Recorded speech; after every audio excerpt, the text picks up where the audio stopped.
HFCL की सबसे पहली न्यूज़ देखिए, जियो जो है ना उसको जो भी माल चाहिए रहता था ना, उसका जो 60% माल है ना वो एचएफसीएल प्रोवाइड करता था। अब वो माल में आ गया टेलीकॉम सेक्टर्स और टेलीकॉम टावर्स और वो सारी चीज़ें, और उसके उसमें आ गई गुड्स में जो भी चाहिए रहता था उसका 60% एचएफसीएल से लेता था। अब आपको पता है कि मैंने आपको पहले भी बताया था कि बड़ी बड़ी कंपनीज जो रहती है वो अपने काम को डाइवर्सिफाई कर देती है। ऐसा नहीं कि मुझे टावर बनाना है तो सिर्फ ये एक ही कंपनी टावर बनाएगी, नहीं, वो उनका प्रोजेक्ट्स करोड़ों में रहते हैं और बड़े बड़े रहते हैं, तो वो लोग अपने काम को डाइवर्सिफाई कर देते, अलग अलग बिल्डर को दे देते और उसके सारे फायदे तो मैंने आपको पहले बता दिया था। खैर उसको रिपीट करने की जरूरत नहीं है, शॉर्ट में बता दूंगा। लेकिन इसको छोड़ते हुए अगर हम बात करें तो पहले 60% था, अभी जो न्यूज आके हो गया ना वो 80% हो गया है। मतलब अभी जियो है ना 60% से 80% का सामान पूरा एचएफसीएल से लेने वाला है। अब आप उसको सामान कह लो, आप उसको गुड्स कह लो, आप उसको सर्विस कह लो, कुछ भी कह लो, एचएफसीएल है ना, उस एचएफसीएल के 80% जो भी जियो का में 80% चीज़ें एचएफसीएल की आती है।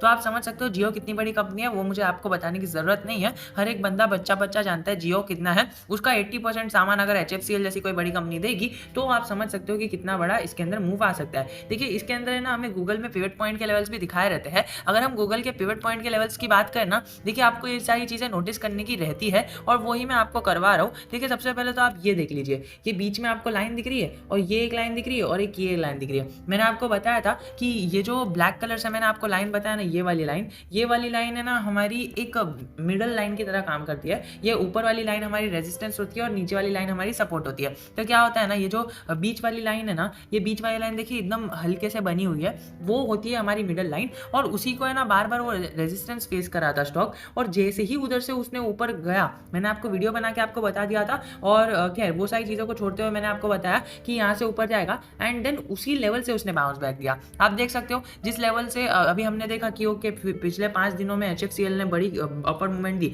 मैंने आपको पहले ही बता दिया था, मैंने आपको स्टडी का प्रूफ बता दिया था। मैंने आपको ये नहीं बताया था कि ओके इस लेवल से जाएगा, कि क्यों जाएगा वो आपको मैंने बताया था, बिकॉज यहाँ पर हमें पिवट पॉइंट का लेवल देखने मिल रहा है और उसी लेवल से उसने बाउंस बैक दिया। खैर moving back towards our second point, पहला पॉइंट था कि 60% जो जियो सामान लेता था एचएफसीएल से, उसको बढ़ाकर उसने 20% बढ़ा दिया है। 80% सामान अभी वो एचएफसीएल से लेता है। दूसरी बात मैं आपको बताऊं ना कि एचएफसीएल का 2 दिन पहले ये कोई न्यूज आई है, multi bagger alert beaten down HFCL outperformer this week.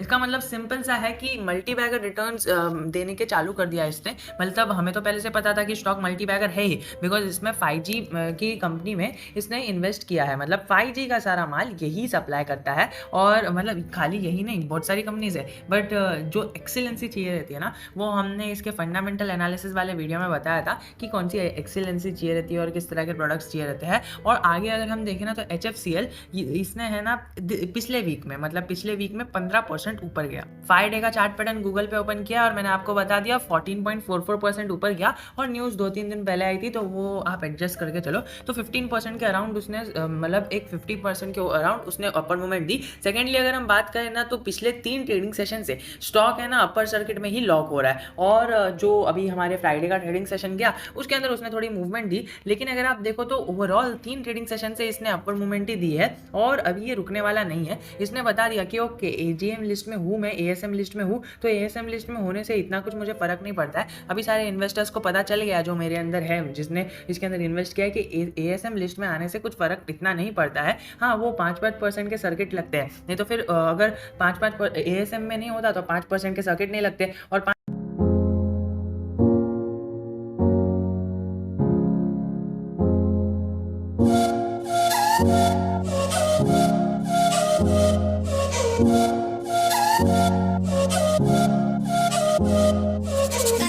5% के सर्किट नहीं लगते तो फिर और ऊपर जाता, 7-10 या फिर 12% के भी अपर सर्किट लग सकते थे, लेकिन वो only because of the ASM list, और वो भी इतना आगे वाली स्टेज पे है, तो उसी की वजह से हमें देखने मिला। अब moving back towards our fourth point, HFCL ये अपने 52 वीक हाई से है ना 35 पर चले गया था, 35% पर नीचे चले गया था। But before the start of the week मतलब पिछले हफ्ते के मतलब पहले वो है ना अपने 52 वीक हाई से 35% की डाउनवर्ड मूवमेंट पे चले गया था। एक बार हम 1 ईयर का चार्ट पैटर्न ओपन करके देख लेना तो आपके सामने क्लियरली है कि किधर से उसने मूवमेंट नीचे की तरफ दी, तो आराम से वो नीचे चले गया था, लेकिन फिर वो ऊपर गया। एंड देन ये सारी चीज़ें हमें जानने की ज़रूरत नहीं है। हमें जानने की जो मेन ज़रूरत है वो ये है कि अपना जो उसने ना 30 डे मूविंग एवरेज को क्रॉस कर लिया है। अभी 30 डे मूविंग एवरेज भी एक बहुत ही तगड़ा टेक्निकल एनालिसिस रहता है। वो मतलब एक प्रोफेशनल और एक्सपर्ट्स करते हैं 30 डे मूविंग एवरेज को भी कंसिडर करते हैं, 30 डे 90 डे। अभी हम जनरली 50 डे को कंसिडर करते हैं,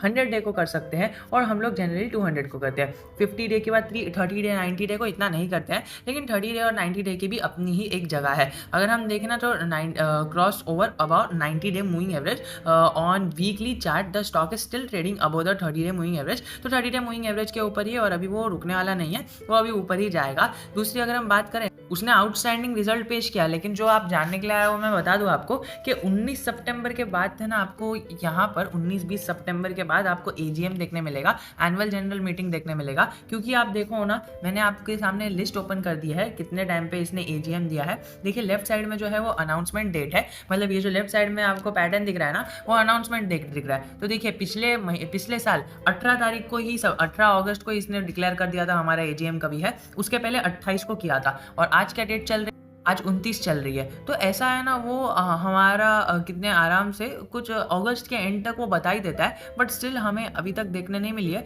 तो देखना ये होगा कि एजीएम की डेट कब आती है, और फिर उसके बाद यहाँ पर अपडेट हो जाएगी, एंड देन यहाँ पर हमें पता चलेगा कि ओके ये एजीएम इतने टाइम में है, ईजीएम इतने टाइम में है। और ईजीएम में जो बातें सामने आएगी ना, देखिए अकॉर्डिंग टू माई एनालिसिस 19 सितंबर तक शायद इसका एजीएम हो जाना चाहिए, because moving back towards our data, यहाँ पर जो डेटा है उसके अकॉर्डिंग हमें पता चल रहा है कि ओके 19 सितंबर के आसपास हमें इसका एजीएम देखने मिल सकता है। देखिए लास्ट पॉइंट बता रहा हूँ, last but not the least, यहाँ पर है ना एचएफसीएल का जो भी बिजनेस है वो फुल्ली डाइवर्सिफाइड है। डाइवर्सिफाइड इन द सेंस वो एक जगह पर नहीं है। फॉर एग्जाम्पल अगर आप आईटीसी की बात करो तो आईटीसी का आप है ना पेपर यूज करते हो, आईटीसी का आप यहाँ पर बिंगो यूज करते हो, आईटीसी की आप सिगरेट यूज करते हो, आईटीसी की बीड़ी यूज करते हो, आईटीसी का हमारे पास ड्रिंक्स आती है, आईटीसी की कई सारी चीजें आती है। वैसे ही अगर आप एचयूएल को पकड़ लो, एचयूएल की भी कई सारी चीजें आती है। तो ये इनका बिजनेस डाइवर्सिफाइड है, और इन्होंने ये जो एचएफसीएल है इसने टेलीकॉम इंफ्रास्ट्रक्चर के बिजनेस को डाइवर्सिफाई कर दिया है।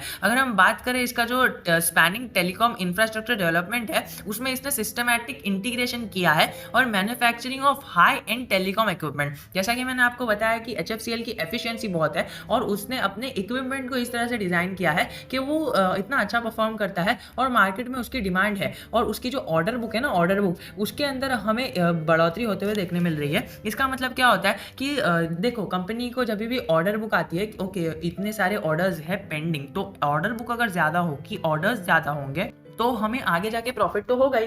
तो हमें इन्वेस्टर्स को है ना, ये ज्यादा हम देखते नहीं है ऑर्डर बुक, बट आपको देखनी चाहिए। ऑर्डर बुक किसी भी कंपनी के लिए बहुत मायने रखती है। पहली कि अगर आप ऑर्डर बुक देखो तो मैंने आपको किसी वीडियो में शायद दिखाया भी था, हाँ मैंने दिखाया था एक वीडियो में, और अगर हो सका वो वीडियो तो मैं आपको डिस्क्रिप्शन में डाल दूंगा। खैर ये ऑर्डर बुक जो थी ना उसके अंदर कम ऑर्डर्स थे, बट अभी जाके ज़्यादा ऑर्डर्स आ गए। जैसा कि मैंने कहा कि जियो अभी 60% ही यूज़ करता था, लेकिन 20% बढ़ाकर 80% कर दिया है जियो ने। तो उसी तरह कई सारे यहाँ पर हमें देखने मिल रहे कि कई सारी कंपनीज इसके अंदर इन्वेस्ट कर रही है। अब देखिए HFCL को चाइना बैन के बाद भी बहुत सारा फायदा हुआ, और कई सारे फायदे हुए। अगर आप देखोगे ऑप्टिकल फाइबर केबल में इनका बहुत बड़ा हाथ है। और देखिए टाटा कम्युनिकेशन हो गया, रिलायंस कम्युनिकेशन हो गया, तो ये सारे स्टॉक्स भी है ना इंफ्रास्ट्रक्चर से है। GTL इंफ्रा हो गया, ऐसे बड़े बड़े स्टॉक्स भी इंफ्रास्ट्रक्चर से है। बट HFCL को सबसे ज़्यादा फायदा क्यों होगा ना, क्योंकि मैंने जैसा कि आपको बताया कि वो हाई एंड प्रोडक्ट्स बनाते हैं, उनके प्रोडक्ट्स की क्वालिटी अच्छी रखती है। देखिए क्वालिटी जिस दिन हमारी सुधर गई ना, उस दिन हर एक बंदा हमें डिमांड करेगा। जिस तरह से इन्होंने अपनी क्वालिटी सुधार के अपना डिमांड बढ़ा दिया, उसी तरह से यहाँ पर हमें देखने मिल रहा है कि इनका PEG ratio stand out to be 0.23, जो एक कंपनी के लिए बहुत अच्छी बात होती है, और specially a small cap company like this. और PE 28 पे ही खड़ा है, जो हमें इंडिकेट कर रहा है कि हम फ्रेश बाय कर सकते हैं। बिकॉज अभी देखिए 19-20 के आसपास हमें एजीएम देखने मिलेगा, और एजीएम में भी कई सारी चीज़ें सामने आएगी, ऑर्डर बुक से रिलेटेड चीज़ें सामने आएगी, और बहुत सारी जो रूमर्स फैल रहे हैं मार्केट में उससे भी रिलेटेड भी खुलासा होगा। तो वो भी हमें देखने लायक होगा कि क्या वो रूमर्स सही है। अब वो रूमर्स के बारे में मैं आपको बता नहीं रहा हूँ, ओनली बिकॉज देखिए जो चीज़ें ट्रस्टेड रहती है ना, और वो चेक्ड रहती है ना, वो मैं आपको बताता हूँ। बिकॉज देखिए, इन्फॉर्मेशन कलेक्ट करना और उसकी वैलिडिटी देखना, सारी चीज़ें बहुत इंपॉर्टेंट रहती है, और वही करने के लिए मुझे वीडियो बनाने में थोड़ा सा टाइम लग जाता है। So sorry for the delay if you are getting anything.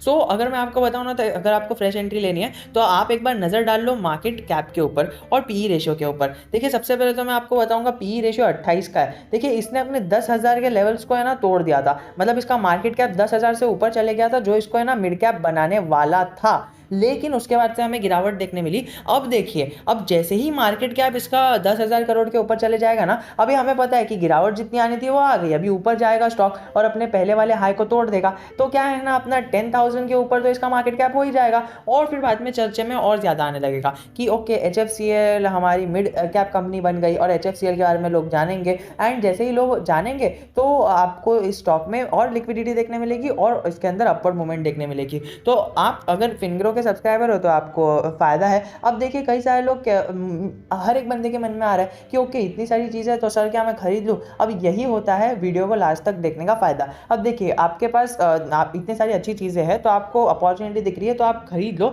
तो वो एक क्वेश्चन आता है, उसका एक जवाब दे देना चाहूँगा मैं, देना वाला हूँ मैं। अब देखिए, अगर आपके पास कैपिटल है और अगर आपको ऐसा कोई अपॉर्चुनिटी दिख रही है, कोई भी, या मे बी मेरे चैनल से या फिर किसी और के चैनल से या फिर किसी माउथ टू माउथ थिंग की वजह से ऐसी कोई अपॉर्चुनिटी दिख रही है ना, तो आप पहले ब्लाइंडली निवेश मत करो। अब सर, आपने तो इतनी सारी चीज़ें बताई। हाँ, मैंने ज़रूर चीज़ें बताई है, आप यही कहोगे, है ना। लेकिन मैंने चीज़ें बताई है, लेकिन आपने खुद का एनालिसिस किया, और अगर आपने खुद का एनालिसिस भी किया ना, फिर और एक चीज़ आ जाती है कि आपको है ना फर्स्ट काम तो ये करना है कि आपको पहले देखना है कि आपके पास जो कैपिटल है, क्या वो कैपिटल हमारे पास, क्या हमने लार्ज कैप क्वालिटी स्टॉक्स में, ब्लू चिप क्वालिटी स्टॉक्स में हमारा पोर्टफोलियो डाइवर्सिफाइड है क्या। क्योंकि देखिए, जैसे ही बुल रन खत्म होगा ना मार्केट से, अभी मार्केट एकदम टॉप पे बैठा है, मैं आपको मार्केट बता दूं, चलो निफ्टी 50 बता देता हूँ। मार्केट एकदम टॉप पे बैठा है, अपने ऑल टाइम हाई पे बैठा है। जिस दिन ये मार्केट टूटा ना, उस दिन सारे वो जो बेयर और मतलब बुल है ना,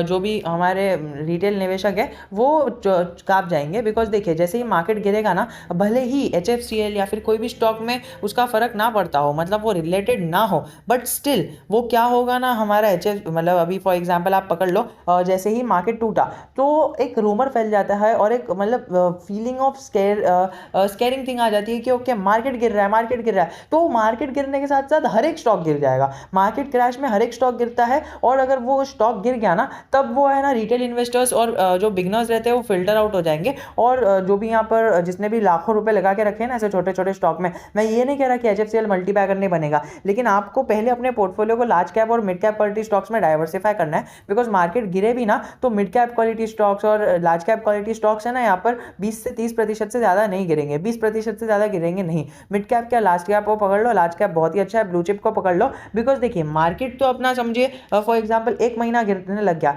लेकिन मार्केट क्या है, 10-15% क्रैश होगा, सिर्फ समझ लीजिए 15% क्रैश हुआ। लेकिन कई सारे स्टॉक्स में ना 50 से 60% भी क्रैश हो सकता है। आपका स्टॉक की वैल्यू है ना, ये 25 गुना मतलब कम हो सकती है। मतलब फॉर एग्जाम्पल आपने 1 लाख रुपए लगाए, उसका वाली वैल्यू सिर्फ 25,000 बच सकता है। तो मार्केट के क्रैश में ऐसे ही होता है, मार्केट कम गिरता है, मार्केट गिरता ज़्यादा नहीं है, लेकिन जो स्टॉक्स रहते हैं ना, वो रूमर की वजह से और एक फीलिंग ऑफ स्केरिंग थिंग की वजह से मार्केट में जो स्टॉक्स रहते हैं वो गिरना चालू हो जाते हैं। तो मैं ये नहीं चाहता कि आपके साथ हो, तो इसके लिए आप अपना कैपिटल डाइवर्सिफाई कर लो। सो आज के लिए इतना ही। If you have any doubt, I am always just a comment away from you. जय हिंद, जय भारत।